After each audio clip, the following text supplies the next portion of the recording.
नमस्कार। आज मैं आप सबको इंटरनेशनल योगा डे पे बहुत बहुत बधाई देना चाहता हूँ और शुभकामनाएं देना चाहता हूँ।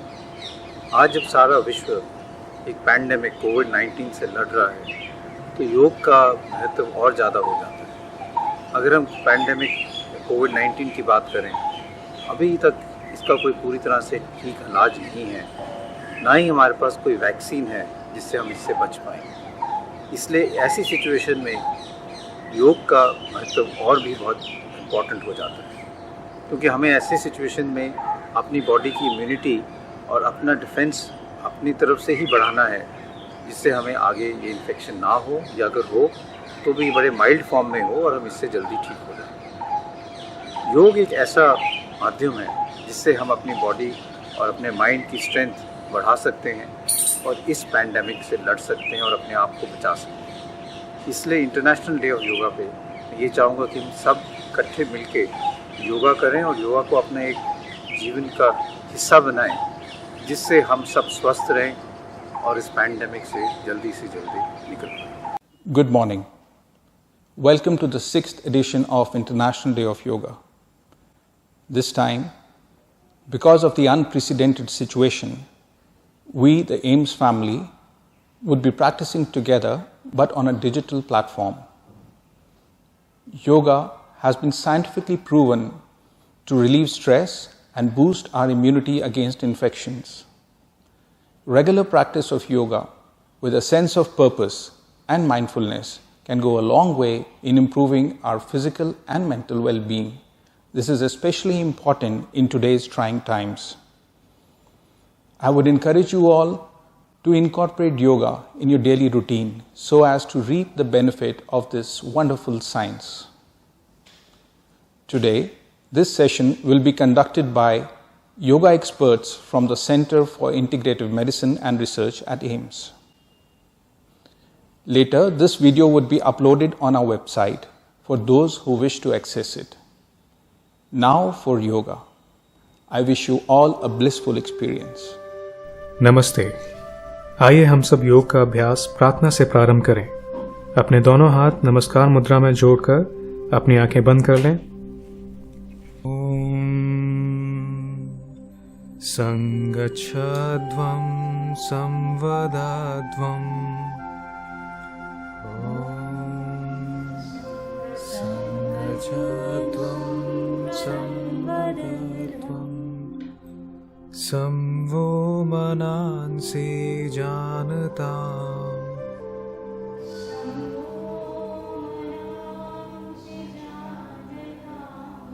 एवा भागं यथा पूर्वे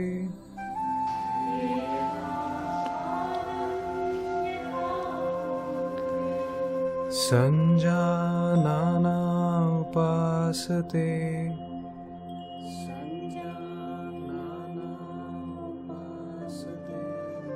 संजानाना उपासते।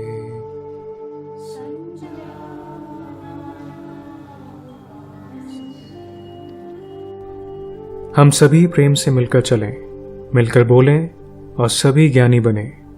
अपने पूर्वजों की भांति हम सभी कर्तव्यों का पालन करें।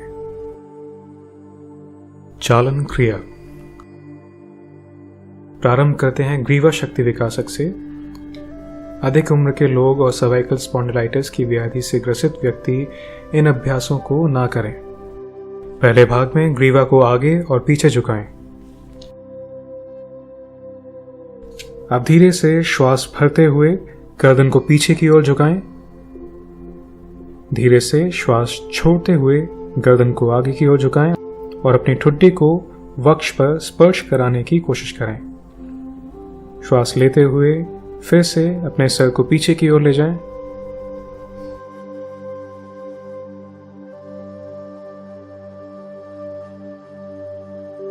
श्वास छोड़ते हुए धीरे से आगे।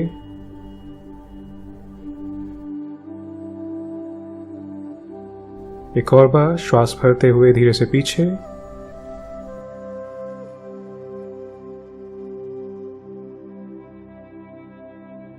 श्वास छोड़ते हुए वापस आगे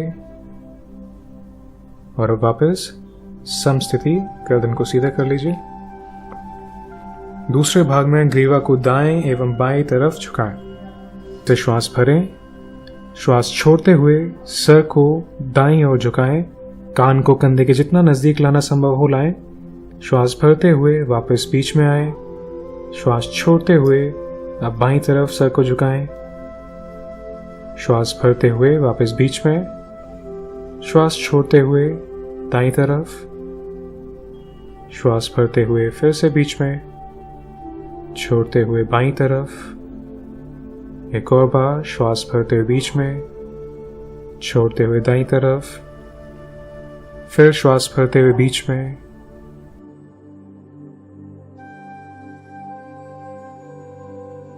श्वास छोड़ते हुए बाईं तरफ। श्वास भरते हुए वापस बीच में। अब तीसरे भाग में गर्दन को दाएं एवं बाएं घुमाएं। धीरे से श्वास भरें। श्वास छोड़ते हुए सर को आराम से दाईं ओर घुमाएं, जिससे आपकी ठुड्डी और कंधे एक सीध में हो जाएं। श्वास को अंदर भरते हुए सर को सीधा करें। श्वास छोड़ते हुए सर को बाईं तरफ घुमाएं।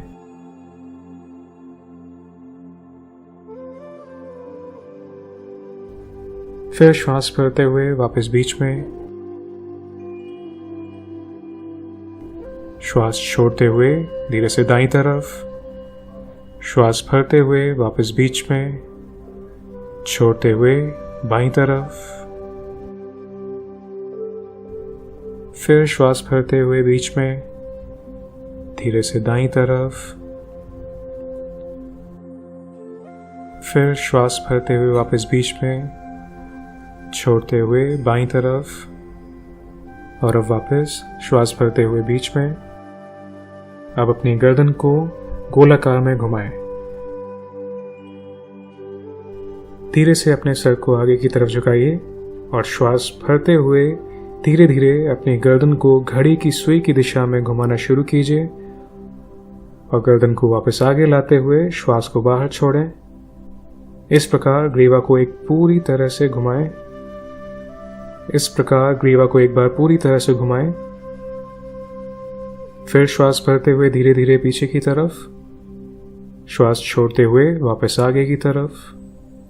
अब गर्दन को घड़ी की विपरीत दिशा में घुमाना शुरू करें। श्वास को अंदर भरते हुए ग्रीवा पीछे की तरफ। श्वास को छोड़ते हुए ग्रीवा वापस आगे की तरफ। फिर एक बार श्वास भरते हुए पीछे की तरफ। श्वास छोड़ते हुए वापस आगे की तरफ। और अब धीरे से रुक जाएं, गर्दन को सीधा करें और आंखें बंद करके कुछ क्षण आराम करें। स्कंद चालन। समस्थिति में शरीर को सीधा रखते हुए बाहें शरीर के साथ लगाकर रखें। अब श्वास भरते हुए बगल से अपनी दोनों भुजाओं को सर के ऊपर उठाएं। हथेलियां ऊर्ध्व दिशा में हों और श्वास छोड़ते हुए भुजाओं को नीचे की तरफ लाएं। फिर एक बार श्वास भरते हुए भुजाएं धीरे धीरे ऊपर उठाएं। श्वास छोड़ते हुए धीरे से वापस नीचे। फिर श्वास भरते हुए धीरे से ऊपर। श्वास छोड़ते हुए धीरे से वापस नीचे। अब अपने हाथों को ढीला छोड़ दें। स्कंद चक्र। सीधे खड़े रहकर अपने दोनों भुजाओं को बगल से कंधों तक उठाएं। अपनी कोहनियों को मोड़ें। अपने हाथों की उंगलियों को अपने कंधों पर रखें। अपनी कोहनियों को छाती के सामने नजदीक लाएं। अब श्वास भरते हुए अपनी कोहनियों को गोलाकार में घुमाना शुरू करें। श्वास को अंदर लेते हुए कोहनियां ऊपर की तरफ और छोड़ते हुए नीचे। अब घड़ी की विपरीत दिशा में कोहनियों को घुमाना शुरू करें। श्वास भरते हुए पीछे की तरफ। श्वास छोड़ते हुए आगे की तरफ। और अब धीरे से रुक जाएं। अपनी कोहनियों को सीधा करें और अपनी भुजाओं को वापस नीचे बगल में समस्थिति में लेकर आराम करें। इस योगिक क्रिया के अभ्यास से हड्डियां, मांसपेशियां, गर्दन और स्कंद की तंत्रिकाएं स्वस्थ रहती हैं। कटी चालन। अपने दोनों पैरों के बीच में 2 से 3 फीट की दूरी बनाएं। दोनों भुजाओं को कंधों की सीध तक उठाएं। आपकी हथेलियां समानांतर स्थिति में एक दूसरे के सामने होनी चाहिए। श्वास को बाहर छोड़ते हुए शरीर को दाईं ओर घुमाएं, जिससे कि बाएं हथेली दाएं कंधे को छुए। अब श्वास को भरते हुए पूर्व स्थिति में वापस आ जाएं और श्वास को बाहर छोड़ते हुए शरीर को बाईं ओर घुमाएं, जिससे कि दाईं हथेली बाएं कंधे को छुए। फिर एक बार दोहराइए, श्वास छोड़ते हुए दाईं तरफ। फिर एक बार दोहराइए, श्वास छोड़ते हुए बाईं तरफ। श्वास भरते हुए वापस सामने। श्वास छोड़ते हुए दाईं तरफ।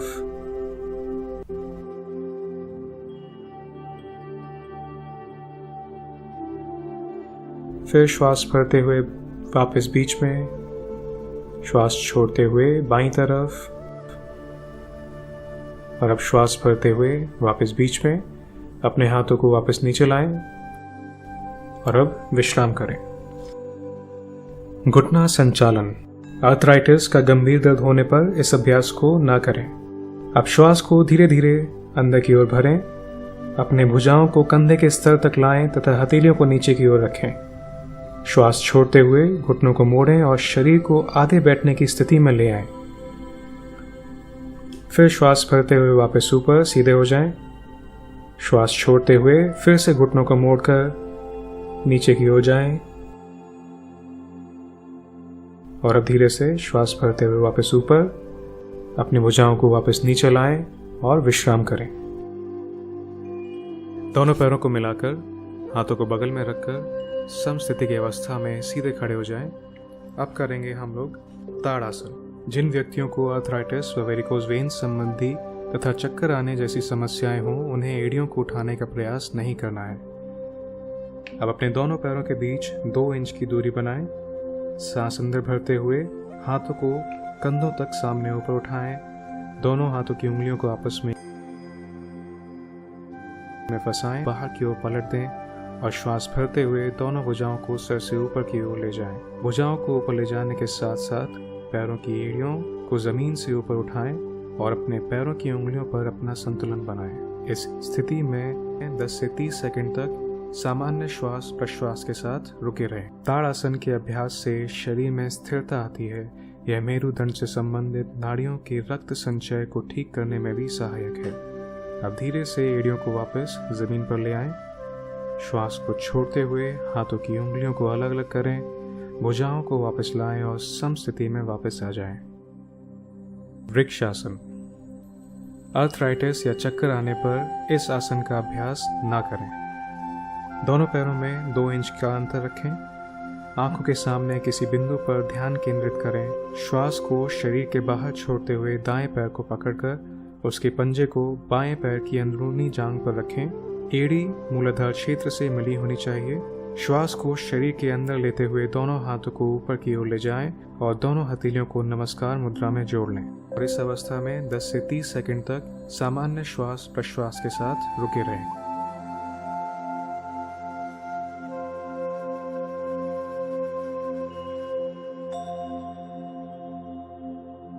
श्वास को शरीर से बाहर छोड़ते हुए हाथों को नीचे लाएं और दाएं पैर को पूर्व अवस्था में वापस लेकर आएं। शरीर को शिथिल करते हुए इस आसन का अभ्यास पुनः बाएं पैर से करें।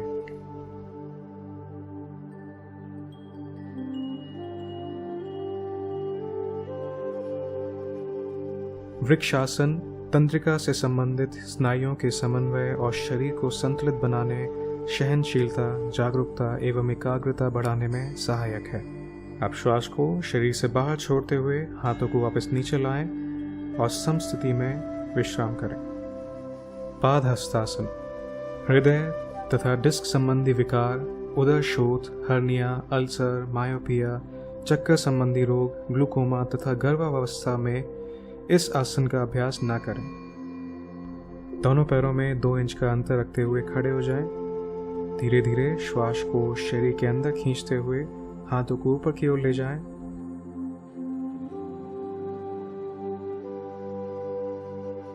अब श्वास छोड़ते हुए अपनी कमर को झुकाकर 90 डिग्री का कोण बनाएं और अब धीरे धीरे और आगे झुककर अपने हाथों को जमीन पर पैरों के बगल में रखें। अपनी आंखें बंद करें और इस अवस्था में 10 से 30 सेकंड तक सामान्य श्वास प्रश्वास के साथ रुके रहें। पाद हस्तासन के अभ्यास से मेरुदंड लचीला बनता है, जठराग्नि प्रदीप्त होती है, मासिक धर्म से संबंधित समस्याओं में सहायता प्रदान होती है। श्वास भरते हुए वापस 90 डिग्री के कोण पर आएं और अब धीरे धीरे सीधा ऊपर अपने हाथों को खींचें और अब श्वास छोड़ते हुए हाथों को वापस नीचे लाकर समस्थिति में आ जाएं। अर्ध चक्रासन। दोनों हाथों की उंगलियों से कमर को बगल से पकड़ें और कोहनियों को समांतर रखने का प्रयास करें। श्वास भरते हुए धीरे से कमर पीछे झुकाएं और श्वास छोड़ते हुए शरीर को शिथिल करें। इस स्थिति में 10 से 30 सेकंड तक रुके रहें तथा सामान्य रूप से श्वास प्रश्वास लेते रहें। श्वास को अंदर खींचते हुए धीरे धीरे प्रारंभिक अवस्था में वापस लौट आएं। अर्ध चक्रासन के अभ्यास से मेरुदंड लचीला बनता है तथा मेरुदंड से संबंधित नाड़ियां तथा मांसपेशियां मजबूत बनती हैं। सर्वाइकल स्पॉन्डिलोसिस के प्रबंधन में अर्ध चक्रासन बेहद लाभकारी है। त्रिकोण आसन। स्लिप डिस्क, सियाटिका एवं उदर से किसी प्रकार की सर्जरी होने के बाद इस आसन का अभ्यास नहीं करना है। अभ्यास करते समय यदि आप जमीन को ना छू सकें तो घुटनों को छूने का प्रयास करें। त्रिकोण आसन के अभ्यास के समय दोनों पैरों को 3 फीट तक खोलें और आराम से खड़े हो जाएं। दोनों हाथों को बगल से कंधों के स्तर तक धीरे धीरे उठाएं। दाएं पैर के पंजे को दाईं तरफ मोड़ें। श्वास को शरीर से बाहर छोड़ते हुए धीरे धीरे दाईं तरफ झुकें। दोनों भुजाएं एक सीध में आ जानी चाहिए और अपने सर को घुमाते हुए बाएं हाथ की बीच वाली उंगली को देखें। सामान्य श्वास लेते हुए इस आसन में 10 से 30 सेकंड तक रुके रहें। यह आसन मेरुदंड को लचीला बनाता है। पिंडली, जांघों और कटी भाग की मांसपेशियां भी मजबूत बनती हैं तथा फेफड़ों की कार्य क्षमता अधिक बढ़ती है। धीरे से श्वास भरते हुए वापस ऊपर की ओर उठें। अपने दाएं पंजे को सीधा करें और अब इस आसन को दूसरी ओर से भी दोहराएं। आसन की स्थिति में आपको सामान्य श्वास लेते हुए 10 से 30 सेकंड तक रुकना है।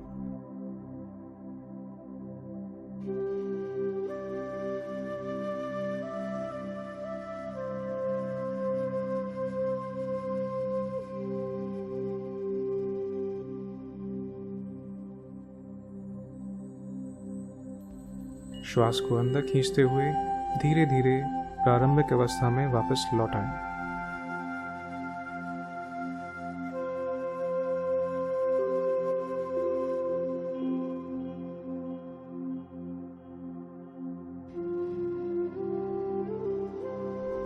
अब आराम से आप नीचे बैठ जाइए।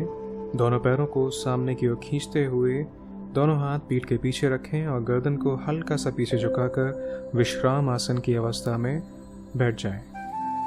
भद्रासन। पुराने और अत्यधिक पीड़ा देने वाले आर्थराइटिस और सियाटिका से ग्रसित व्यक्तियों को यह आसन नहीं करना है। अपने दोनों पैरों को मिला लें। दोनों हाथ शरीर के बगल में रखें और पीठ को सीधा करके दंड आसन की अवस्था में बैठ जाएं। अब धीरे धीरे अपने दोनों घुटनों को मोड़ें और अपने पैरों के तलवों को आपस में जोड़ लें। श्वास बाहर छोड़ते हुए पैरों की उंगलियों को हाथों से पकड़कर ढक लें और श्वास भरते हुए एड़ियों को मूलाधार क्षेत्र के जितना नज़दीक हो सके ले आएं। यदि आप अपनी जंघाएं ज़मीन से नहीं लगा पा रहे हैं तो घुटनों के नीचे मुलायम तकिए का सहारा ले सकते हैं। अब इस अवस्था में आप 10 से 30 सेकंड तक रुके रहें और सामान्य रूप से श्वास लेते रहें। भद्रासन का अभ्यास शरीर को दृढ़ रखता है एवं मस्तिष्क को स्थिरता प्रदान करता है। अब धीरे धीरे अपने पैरों को सीधा कर दें और विश्राम आसन में आराम करें।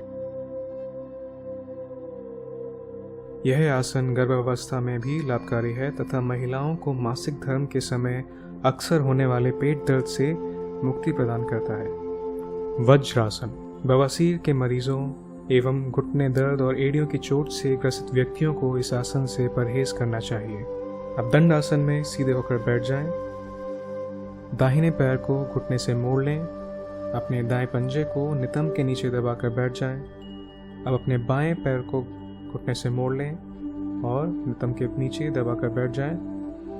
आपके पैरों के अंगूठे एक दूसरे से मिले रहेंगे और एड़ियां फैली रहेंगी।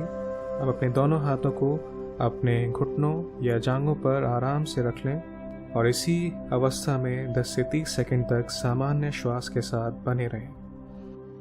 वज्रासन पाचन शक्ति बढ़ाने में सहायक होता है एवं जांघ व पिंडली की मांसपेशियों को मजबूत बनाता है। अर्धउष्ट्रासन, घुटनों के बीच 1 इंच का अंतर करें। अब अपने घुटनों पर खड़े हो जाएं। अपने हाथों को नितंब पर इस प्रकार रखें कि उंगलियां जमीन की ओर हों। कोहनियां एवं कंधे समानांतर रहने चाहिए और सर को धीरे धीरे पीछे की ओर झुकाते हुए ग्रीवा की मांसपेशियों को खींचें और जितना संभव हो सके अपनी कमर को पीछे की ओर झुकाएं। ध्यान रहे कि आपकी जांघें जमीन से लंबवत रहें। अब इस अवस्था में आप सामान्य रूप से श्वास लेते हुए 10 से 30 सेकंड तक बने रहें। अर्धउष्ट्रासन से पीठ और गर्दन की मांसपेशियां मजबूत होती हैं, कब्ज एवं पीठ दर्द से मुक्ति मिलती है। अब धीरे धीरे श्वास भरते हुए आप वापस ऊपर की ओर सीधे हो जाएं। अपने हाथों को धीरे से वापस नीचे लाएं। अब यहीं से हम अगला आसन करेंगे, उष्ट्रासन। हृदय रोगी अथवा हर्निया के मरीज इस आसन को करने से बचें। अब इस अवस्था में श्वास लेते हुए पीछे की ओर आराम से झुकें। धीरे धीरे दाहिने हाथ से दाहिनी एड़ी और बाएं हाथ से बाईं एड़ी को पकड़ने का प्रयास करें। श्वास छोड़ते हुए शरीर को शिथिल करें। अंतिम स्थिति में जांघ को जमीन से लंबवत रखते हुए सिर को हल्का सा पीछे की ओर खींच कर रखें। पूरे शरीर का भार बराबर रूप से अपनी भुजाओं और पैरों पर होना चाहिए। सामान्य रूप से श्वास लेते हुए इस स्थिति में 10 से 30 सेकंड तक रुके रहें। उष्ट्रासन दृष्टि दोष में अत्यंत लाभदायक है। यह पीठ और गले के दर्द से आराम दिलाता है। यह उदर और नितंब की चर्बी को कम करने में भी सहायक है। अब धीरे से श्वास अंदर खींचते हुए सामान्य अवस्था में वापस लौटें। वज्रासन में बैठ जाएं। शशांक आसन। अधिक पीठ दर्द में इस अभ्यास को नहीं करना चाहिए एवं घुटनों से संबंधित ऑस्टियोआर्थराइटिस से पीड़ित व्यक्तियों को वज्रासन में बैठने से बचना चाहिए। वज्रासन की स्थिति में दोनों पैरों के घुटनों को एक दूसरे से दूर फैलाएं। इस प्रकार बैठें कि पैरों के अंगूठे एक दूसरे से मिले हों। श्वास लेते हुए दोनों हथेलियों को घुटनों के बीच जमीन पर रखें और श्वास छोड़ते हुए आगे की ओर झुकें और ठुड्डी को जमीन पर रखें। आपकी दोनों भुजाएं समानांतर रहनी चाहिए। सामने की ओर देखें और इस स्थिति में सामान्य श्वास के साथ 10 से 30 सेकंड तक बने रहें। शशांक आसन का अभ्यास तनाव और चिंता को कम करने में सहायक है। यह आसन जननांगों में कसावट लाता है, कब्ज से मुक्ति दिलाता है एवं पाचन क्रिया संबंधी व्याधि व पीठ दर्द से छुटकारा दिलाने में भी सहायक है। अब धीरे से श्वास को अंदर खींचते हुए ऊपर की ओर आ जाएं और श्वास छोड़ते हुए वज्रासन में बैठकर विश्राम करें। उत्तान मंडूकासन। घुटनों व जोड़ों के दर्द से पीड़ित व्यक्तियों को यह आसन नहीं करना चाहिए। वज्रासन की स्थिति में अंगूठों को सटाते हुए दोनों घुटनों को जितना अधिक हो सके फैलाएं।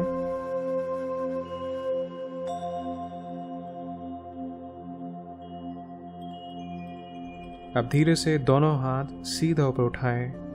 अपनी कोहनियों को मोड़ते हुए अपने हाथों को अपने कंधों के पीछे ले जाएं और सामने देखते हुए इसी अवस्था में सामान्य श्वास के साथ 10 से 30 सेकंड तक बने रहें।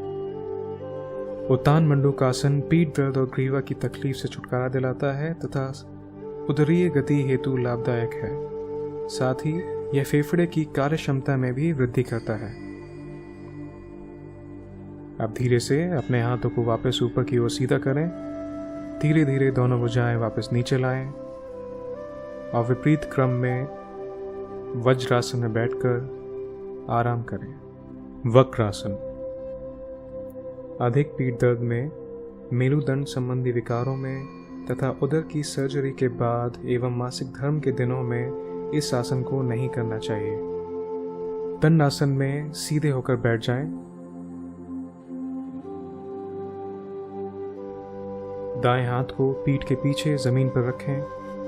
दाएं घुटने को मोड़ते हुए उसके पंजे को बाएं घुटने के बगल में रखें। अब श्वास भरते हुए अपने बाएं हाथ को उठाएं, हथेली पलटकर धीरे धीरे सीधा ऊपर ले जाएं। श्वास छोड़ते हुए अपने हाथ को दाएं टखने पर रखें और साथ ही अपने शरीर और गर्दन को दाईं तरफ घुमाएं। पीछे की ओर देखते हुए सामान्य श्वास के साथ इस स्थिति में 10 से 30 सेकंड तक बने रहें। सामान्य ढंग से श्वास प्रश्वास लेते रहें और शरीर को शिथिल रखें। अब धीरे से श्वास भरते हुए अपने शरीर को वापस लाएं और श्वास छोड़ते हुए शिथिल हो जाएं।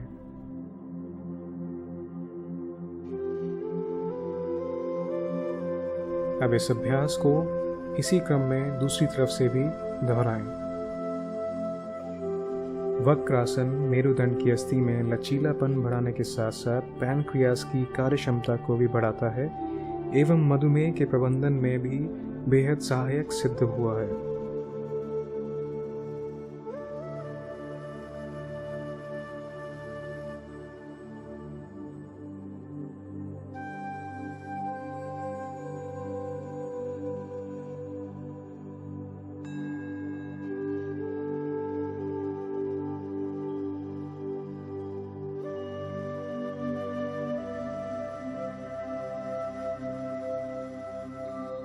अब धीरे से श्वास भरते हुए अपने शरीर को वापस लाएं और विश्राम आसन में आराम करें।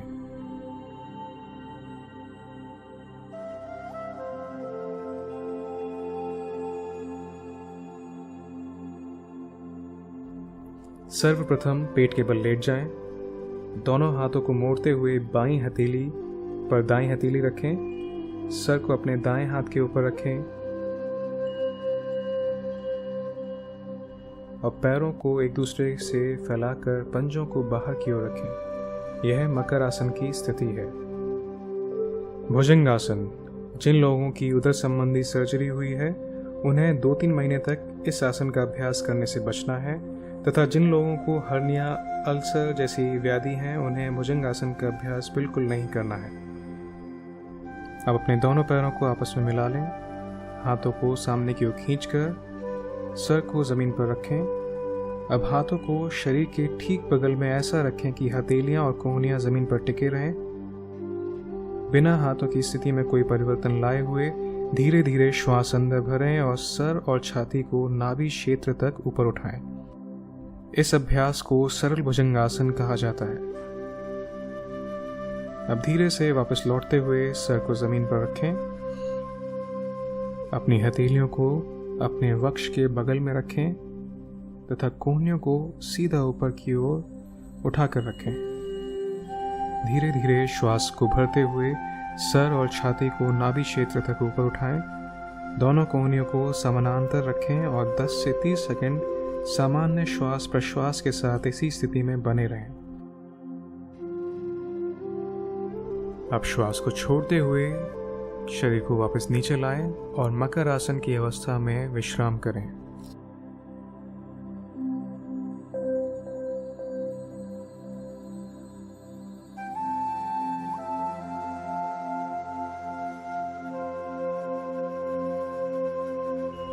शलभासन।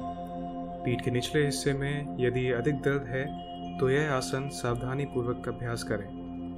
उच्च रक्तचाप, पेप्टिक अल्सर एवं हर्निया रोग से पीड़ित व्यक्तियों को यह आसन नहीं करना है। मकर आसन की स्थिति में अपने दोनों पैरों को जोड़ लें। अपने हाथों को धीरे से शरीर के बगल में लाएं और अपनी हथेलियों को पलटकर आसमान की तरफ मोड़ दें। अपनी ठुड्डी को जमीन पर टिकाकर रखें और अब धीरे से श्वास को अंदर भरते हुए घुटनों को मोड़े बिना पैरों को जमीन से जितना हो सके ऊपर की ओर उठाएं। अपने हाथों को इस तरह दबाएं कि शरीर जमीन से आसानी से ऊपर उठ सके। इस स्थिति में 10 से 30 सेकंड तक बने रहें और सामान्य रूप से श्वास लेते रहें। श्वास छोड़ते हुए धीरे से पैरों को वापस जमीन पर लाएं और कुछ समय के लिए मकर आसन की स्थिति में विश्राम करें।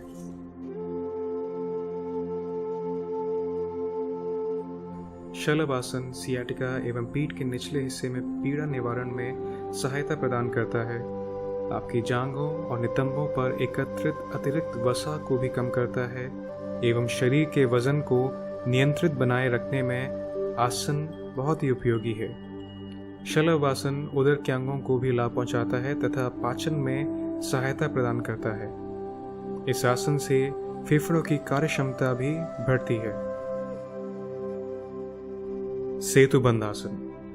अल्सर और हर्निया से ग्रस्त व्यक्तियों को यह आसन नहीं करना है। सबसे पहले पीठ के बल शव आसन की स्थिति में लेट जाएं। दोनों पैरों को घुटनों से मोड़ते हुए एड़ियों को नितंबों के पास लाएं। हाथों से पैर के टखनों को मजबूती से पकड़ें। श्वास अंदर खींचते हुए धीरे धीरे अपने नितंब एवं धड़ को ऊपर की ओर उठाएं और पुलनुमा आकृति बनाएं। इस अवस्था में 10 से 30 सेकंड तक रुके रहें और इस दौरान सामान्य श्वास लेते रहें। अब धीरे से श्वास बाहर छोड़ते हुए वापस मूल अवस्था में आएं और शव आसन की स्थिति में शरीर को शिथिल छोड़ दें।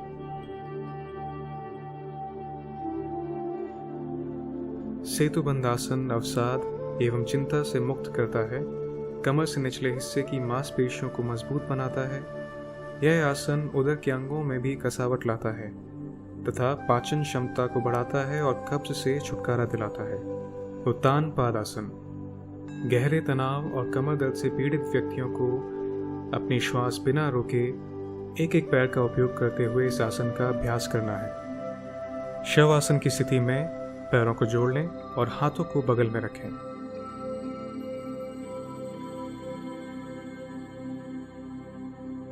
श्वास लेते हुए घुटनों को बिना मोड़े धीरे धीरे अपने दोनों पैरों को ऊपर उठाएं और जमीन से 30 डिग्री का कोण बनाएं। सामान्य रूप से श्वास लेते हुए इस अवस्था में 10 से 30 सेकंड तक बने रहें।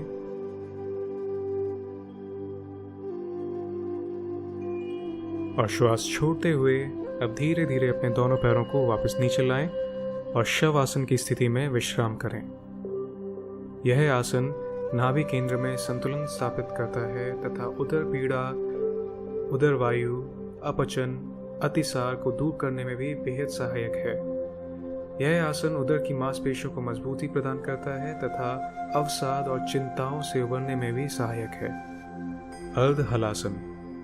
उदर में जख्म होने पर या हर्निया आदि से पीड़ित व्यक्तियों को यह आसन नहीं करना है। शव आसन की स्थिति में अपने पैरों को जोड़कर हाथों को बगल में रखें। श्वास भरते हुए घुटनों को बिना मोड़े धीरे धीरे अपने दोनों पैरों को ऊपर उठाएं और जमीन से 90 डिग्री का कोण बनाएं। इस अवस्था में नितंब से कंधे तक की स्थिति खिंची हुई रहेगी। सामान्य रूप से श्वास लेते हुए इस अवस्था में 10 से 30 सेकंड तक बने रहें।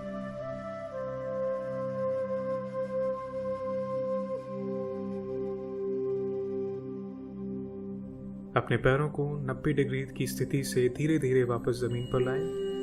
ध्यान रहे वापसी की स्थिति में सर जमीन से ना उठे। अब धीरे से पैरों को आराम से खोलकर शव आसन की स्थिति में विश्राम करें। यह आसन कब्जियत से छुटकारा दिलाता है, गहन तनाव से ग्रस्त व्यक्तियों के लिए अत्यंत लाभदायक है, परंतु उन्हें बड़ी सावधानी पूर्वक किसी योग विशेषज्ञ की देखरेख में ही यह आसन करना चाहिए। पवन मुक्त आसन।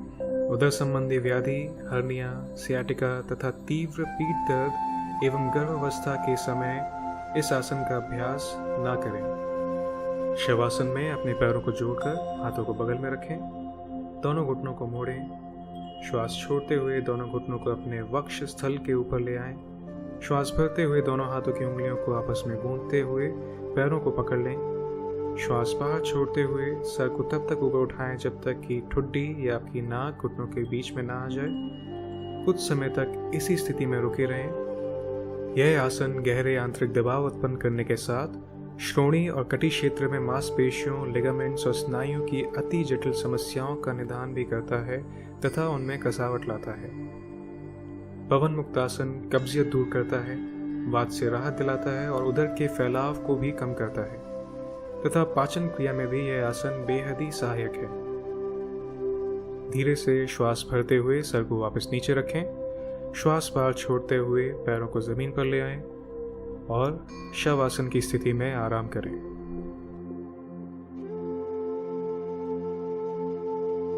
शव आसन। हाथों और पैरों को आरामदायक स्थिति में फैलाकर रखें। आपकी आंखें बंद होनी चाहिए। पूरे शरीर को अचेतन अवस्था में शिथिल छोड़ दें। सामान्य श्वास प्रश्वास की प्रक्रिया पर ध्यान केंद्रित करके रखें और इस अवस्था में तब तक बने रहें जब तक कि पूर्ण विश्रांति एवं चित्त शांत ना हो जाए। यह आसन सभी प्रकार के तनावों से मुक्त करता है, शरीर तथा मस्तिष्क दोनों को आराम प्रदान करता है, पूरे मनोकायिक तंत्र को विश्राम देता है। बाहरी दुनिया के प्रति लगातार आकर्षित होने वाले मन अंदर की ओर गमन करता है। अभ्यास करता बाहरी वातावरण से अलग होकर शांत बना रहता है। तनाव एवं इसके परिणामों के प्रबंधन में यह शवासन बेहद ही लाभदायक है। अब आप किसी भी आरामदायक स्थिति में बैठ जाएं, अपनी आंखें बंद करें और पूरे शरीर को शिथिल करें। अब अभ्यास करेंगे कपालभाति। कपालभाति का अभ्यास उन्हें नहीं करना है जिन्हें हृदय संबंधी व्याधियां, चक्कर आने की समस्या, उच्च रक्तचाप, नासिका से रक्त बहना, मिर्गी, migraine, stroke, hernia, gastric ulcer, गर्भावस्था और मासिक धर्म होने की स्थिति हो। अब दोनों नासिका रंध्रों से गहरी सांस लें और वक्ष तल को फैलाएं।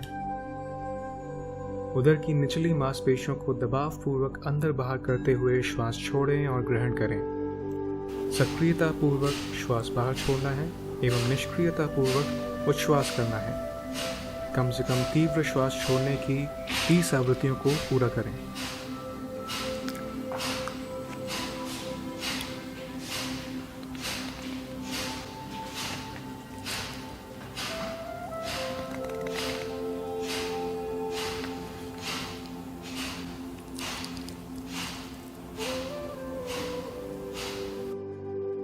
अब धीरे से गहरा लंबा श्वास लें और धीरे धीरे श्वास छोड़ते हुए विश्राम करें। इसी तरह एक और चक्र दोहराएं।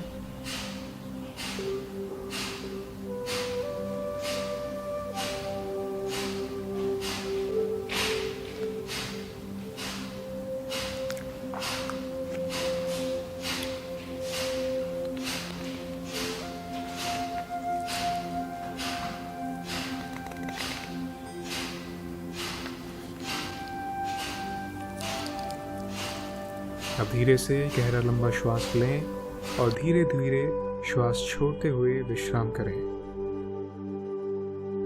इसी तरह एक और चक्र दोहराएं।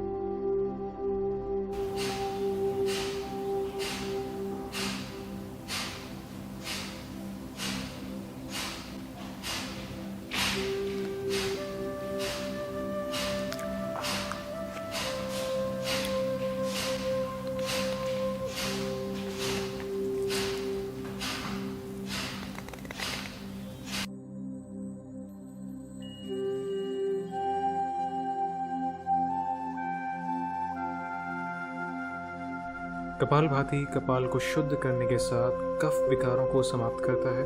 यह जुकाम, साइनोसाइटिस, अस्थमा एवं श्वास नली संबंधी संक्रमणों में लाभदायक है। यह पूरे शरीर का कायाकल्प करता है और चेहरे को दीप्तिमान तथा जीवंत बनाए रखता है। यह तंत्रिका तंत्र को और साथ ही साथ पाचन अंगों को भी शक्तिशाली बनाता है। नाड़ी शोधन अथवा अनुलोम विलोम प्राणायाम। मेरुदंड एवं सर को सीधा करके आंखें बंद कर लें। कुछ गहरी श्वासों के साथ शरीर को शिथिल कर लें। ज्ञान मुद्रा में बाएं हथेली बाएं घुटने के ऊपर रखें तथा दाएं हाथ की अनामिका एवं कनिष्ठिका उंगली बाएं नासिका पर रखें। मध्यमा और तर्जनी उंगली को मोड़कर रखें। दाएं हाथ का अंगूठा दाएं नासिका पर रहे। अब बाएं नासिका रंध्र खोलें। बाएं नासिका से श्वास ग्रहण करें। इसके बाद कनिष्ठिका और अनामिका उंगलियों से बाएं नासिका बंद कर लें। दाएं नासिका से अंगूठा हटाकर दाएं नासिका से श्वास बाहर छोड़ें। तत्पश्चात एक बार दाएं नासिका से श्वास ग्रहण करें और बाएं नासिका से श्वास बाहर निकालें। यह नाड़ी शोधन का एक चक्र पूरा हुआ। इसी तरह 4 चक्र और अभ्यास कीजिए। आपकी श्वसन क्रिया मंद, समान एवं नियंत्रित होनी चाहिए। इसमें किसी भी प्रकार का दबाव या अवरोध उत्पन्न नहीं होना चाहिए। यह प्राणायाम मन में निश्चलता लाता है और शांति प्रदान करता है, साथ ही एकाग्रता बढ़ाने में भी सहायक है। यह प्राणायाम जीवन शक्ति बढ़ाता है और तनाव एवं चिंता के स्तर को भी कम करता है। इस प्राणायाम से कफ विकार भी कम होते हैं।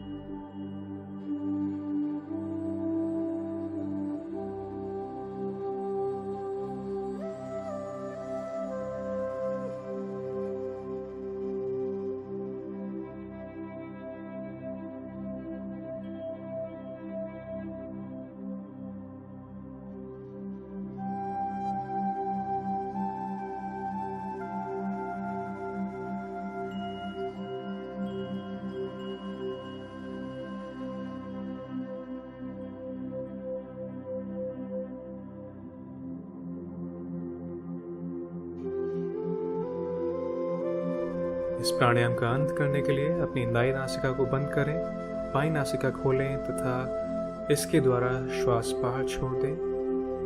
अब धीरे से अपने दाएं हाथ को वापस नीचे घुटने पर रखें और आंखें बंद करके विश्राम करें। शीतली प्राणायाम ठंड, कफ अथवा टॉन्सिलाइटिस के मरीजों को यह प्राणायाम नहीं करना है। अपने हाथों को ज्ञान मुद्रा में घुटनों पर रखें। अपनी जीभ को किनारों से मोड़कर ट्यूब का आकार बना लें। इस ट्यूब नुमा जीभ से सांस लेते हुए जितना हो सके हवा शरीर के अंदर प्रवेश कराएं। अब जीभ को मुख के अंदर वापस ले जाएं और मुख को बंद कर लें। दोनों नासिका रंध्रों से धीरे धीरे श्वास छोड़ें। यह शीतली प्राणायाम की एक आवृत्ति हुई। इस अभ्यास को 4 बार और दोहराएं। शीतली प्राणायाम रक्त को शुद्ध करता है। यह शरीर और मन को शीतलता प्रदान करता है। उच्च रक्तचाप वाले व्यक्तियों के लिए भी यह विशेष लाभप्रद है। शीतली प्राणायाम के लगातार अभ्यास से भूख और प्यास का शमन होता है।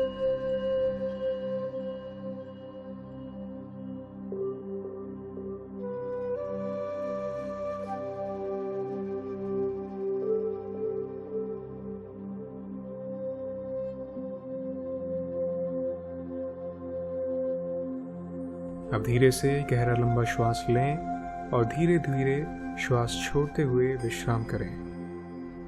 भ्रामरी प्राणायाम। नाक एवं कान में यदि किसी प्रकार का संक्रमण हो तो षण्मुखी मुद्रा का उपयोग किए बिना ही इस प्राणायाम का अभ्यास करें। अपने हाथों से ध्यान मुद्रा बनाएं। अब धीरे से नासिका से लंबा गहरा श्वास खींचें। नियंत्रित ढंग से श्वास को धीरे धीरे बाहर छोड़ते हुए भौरे जैसी आवाज निकालें।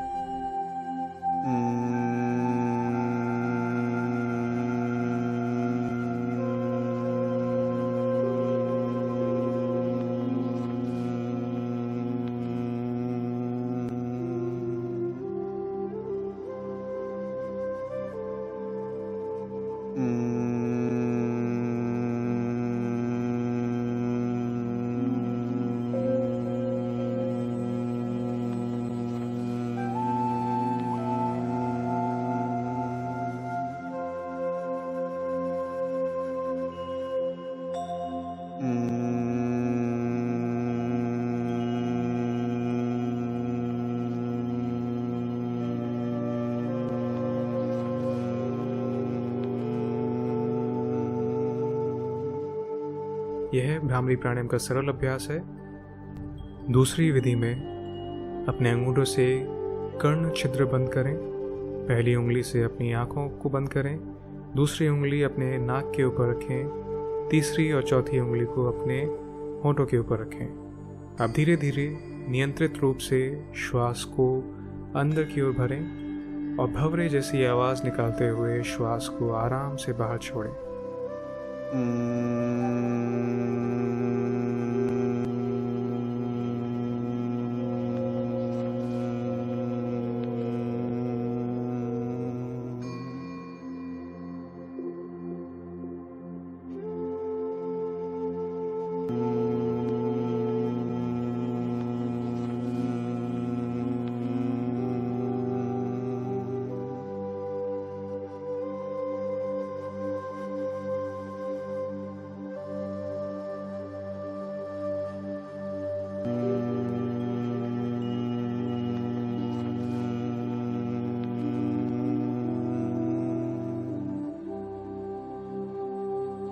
अब धीरे से अपने हाथों को वापस नीचे लाएं, अपने घुटनों पर रखकर विश्राम करें।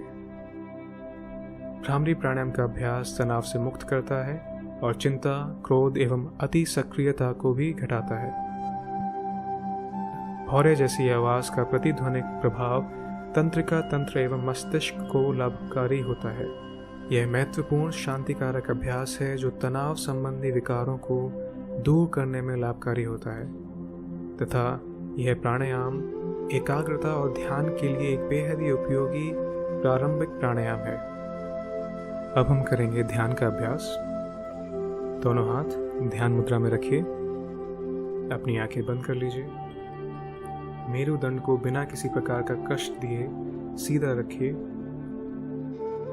बिना किसी पर विशेष ध्यान केंद्रित किए केवल अपनी बाहों के बीच हल्का सा ध्यान केंद्रित करें और अपनी आती जाती श्वासों को महसूस करें।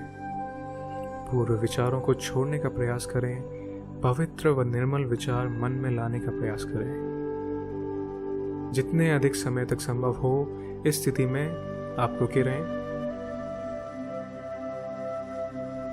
ध्यान का अभ्यास योग विद्या में सबसे महत्वपूर्ण घटक है। यह अभ्यासकर्ता को नकारात्मक भावनाओं से दूर रखता है, भय, क्रोध, अवसाद, चिंता दूर करता है और सकारात्मक भावनाएं विकसित करने में सहायता प्रदान करता है। एकाग्रता, स्मृति, विचारों की स्पष्टता और मनोबल को बढ़ाना ध्यान की एक विशेषता है। अब धीरे धीरे अपने हाथों को उठाकर नमस्कार मुद्रा में जोड़ लें। योग सत्र का समापन हम एक संकल्प के साथ करेंगे। अपने मन में मेरे पीछे दोहराइए। हमें अपने मन को हमेशा संतुलित रखना है। इसमें ही हमारा आत्मविकास समाया है। मैं अपने कर्तव्य, स्वयं के प्रति, कुटुंब के प्रति, कार्य, समाज और विश्व के प्रति शांति, आनंद और स्वास्थ्य के प्रचार के लिए प्रतिबद्ध हूँ। ओम सर्वे भवन्तु सुखिनः, सर्वे सन्तु निरामया, सर्वे भद्राणि पश्यन्तु, मा कश्चित् दुःखभाग् भवेत्। ओम शांति शांति शांति। मैं आप सब लोगों का, सारे एम्स परिवार का धन्यवाद और शुक्रिया करना चाहूँगा कि आप सब ने मिलके योगा किया और इस योग को हम आगे लेके गए। और मैं यही चाहूँगा कि इसको हम अपने जीवन शैली में इस्तेमाल करें और रोज़ हम योगा करें जिससे हम स्वस्थ रहें। और जैसे मैंने पहले भी कहा था शुरू में कि अगर हम रेगुलरली योगा करेंगे तो ये एक माध्यम है जिससे हम कोविड-19 से कुछ हद तक बच पाएंगे। इसलिए अंत में मैं यही कहना चाहूँगा कि हम सब रेगुलरली योगा करें और स्वस्थ रहें। और मैं सारे एम्स परिवार के लिए यही शुभकामनाएं करता हूँ कि वो हेल्दी रहें, सेफ रहें, उनका सारा परिवार जो है इस कठिन समय में ठीक ठाक रहे। मेरी यही शुभकामनाएं।